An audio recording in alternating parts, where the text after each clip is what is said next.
Okay, so welcome to the first video of mine on this channel. We're driving a 2011 Nissan Juke and we want to get the windscreen wipers into the upright position. As you can see, they are folded down. What you need to do is you need to turn the ignition on. You can see all that's on.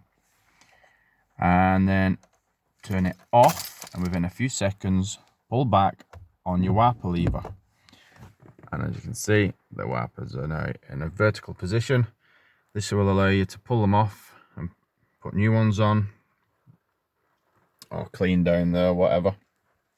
And to get them to go back, all you have to do is pull on it again, and they go back. And voila, done. Nice and easy. I hope that helped you. If it did, please like the video and subscribe to my new channel, which will consist of a bunch of how-to videos. This is the first one. So yeah, thanks for watching. Bye.